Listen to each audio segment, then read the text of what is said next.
ओम नमो भगवते वासुदेवाय नमः। जय श्री राम। रामायण कथा किष्किंधा कांड भाग 1। राम हनुमान की भेंट।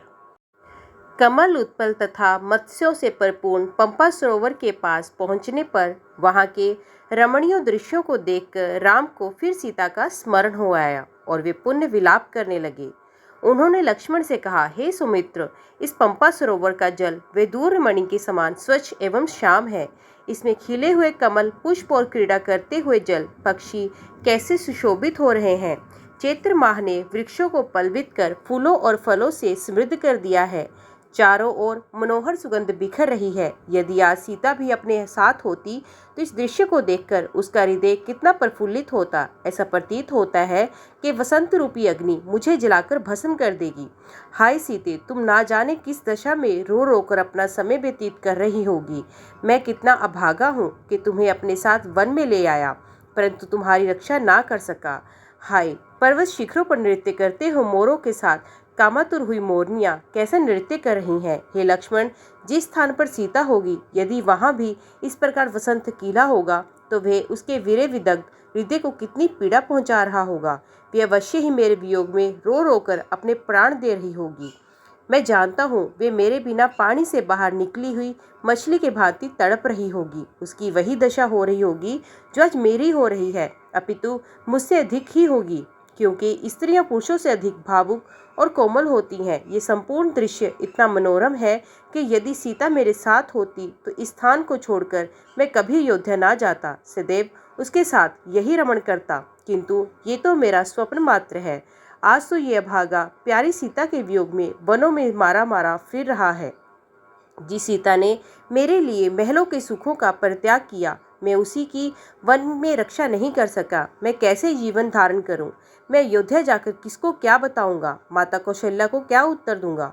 मुझे कुछ सुझाई नहीं देता। मैं इस विपत्ति के पहाड़ के नीचे दबा जा रहा हूँ। मुझे इस विपत्ति से छुटकारे का कोई उपाय नहीं सूझ रहा। मैं यहीं पंपासर में डूबकर अपने प्राण दे दूंगा। भाई लक्ष्मण, तुम अभी अयोध्या लौट जाओ। मैं अब जनकनंदिनी सीता के बिना जीवित नहीं रह सकता। बड़े भाई की ये दशा देखकर लक्ष्मण बोले, हे पुरुषोत्तम राम, अब शोक न करें।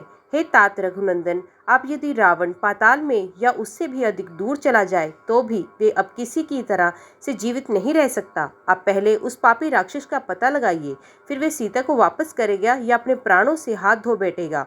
आप तो अत्यंत धैर्यवान पुरुष हैं। आपको ऐसी विपत्ति में सदैव धैर्य रखना चाहिए। हम लोग आपने धैर्य, उत्साह और पुरुषार्थ के बल पर ही रावण को परास्त करके सीता माता को मुक्त करा सकेंगे। आप धैर्य धारण करें। लक्ष्मण के इस प्रकार समझाने पर अत्यंत संतप्त राम ने शोक और मोह का परित्याग करके धैर्य धारण किया। वे पंपा सरोवर को लांघकर आगे बढ़े।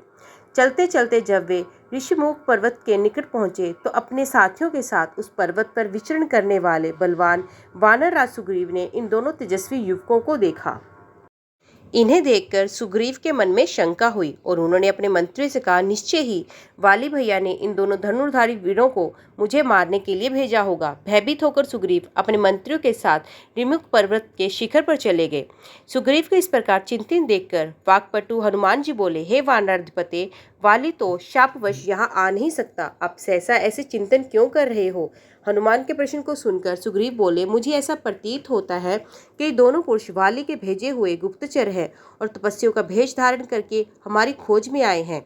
हमें इनकी ओर से निश्चिंत नहीं होना चाहिए। हनुमान, तुम वेश बदल कर इनके पास जाओ और इनका संपूर्ण भेद ज्ञात करो। यदि मेरा संदेह ठीक हो तो शीघ्र इस विषय में कुछ करना। सुग्रीव का निर्देश पाकर हनुमान जी भिक्षुक का भेष बनाकर राम लक्ष्मण के पास पहुंचे। उन दोनों को प्रणाम करके वे अत्यंत विनीत एवं मृदु वाणी में बोले, हे वीरों, आप दोनों सत्य पराक्रमी एवं देवताओं के समान प्रभावशाली जान पड़ते हैं। आप लोग इस वन्य प्रदेश में किस लिए आए हैं? आपके अंगों की कांति स्वर्ण की समान प्रकाशित हो रही है। आपकी विशाल भुजाओं और वीर वेश को देखकर ऐसा प्रतीत होता है कि आप इंद्र को भी परास्त करने की क्षमता रखते हैं, परंतु फिर भी आपका मुखमंडल कुमलाया हुआ है और आप ठंडी सांसें भर रहे हैं। इसका क्या कारण है? कृपया आप अपना परिचय दें। आप इस प्रकार मौन क्यों हैं? यहाँ पर्वत पर वानर श्रेष्ठ सुग्रीव रहते हैं। उनके भाई वाली ने उन्हें घर से निकाल दिया। वानर शिरोमणि सुग्रीव आप दोनों से मित्रता करना चाहते हैं। उन्हीं की आज्ञा से मैं आपका परिचय प्राप्त करने के लिए यहाँ आया हूँ। मैं वायु देवता का पुत्र और मेरा नाम हनुमान है। मैं भी वानर जाति का हूँ। अब आप कृपया अपना परिचय दें। मैं सुग्रीव का मंत्री हूँ और इच्छानुकूल वेश बदलने की क्षमता रखता हूँ। मैंने आपको सब कुछ बता दिया। आशा है आप भी अपना परिचय देकर मुझे कृतार्थ करेंगे और वन में पधारने का कारण बताएंगे। हनुमान की चतुराई भरी स्पष्ट बातों को सुनकर राम ने लक्ष्मण से कहा, हे सुमित्र, इनकी बातों से मुझे पूर्ण विश्वास हो गया है कि ये महामनस्वी वानरराज सुग्रीव के सचिव हैं और उन्हीं के हित के लिए यहाँ आए हैं। इसलिए तुम निर्भय होकर इन्हें सब कुछ बता दो।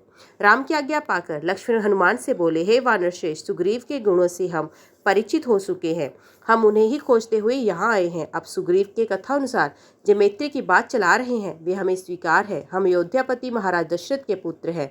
ये श्री रामचंद्र जी उनके ज्येष्ठ पुत्र और मैं उनका छोटा पुत्र लक्ष्मण हूँ। 14 वर्ष का वनवास पाकर ये वन के में रहने के लिए अपनी धर्मपत्नी सीता और मेरे साथ आए थे। रावण ने सीता जी का हरण कर लिया है। इसी विचार से कि संभवत वे हमारी सहायता कर सके, हम लोग महाराज सुग्रीव के पास आए हैं। हे वानरराज, जिस चक्रवर्ती सम्राट दशरथ के चरणों में संपूर्ण भूमंडल के राजा महाराजा सर झुकाते थे और उनके शरणागत होते थे, उन्हीं महाराज के ज्येष्ठ पुत्र आज समय के फेर से सुग्रीव की शरण में आए हैं ताकि महाराज सुग्रीव अपने दल बल सहित इनकी सहायता करें।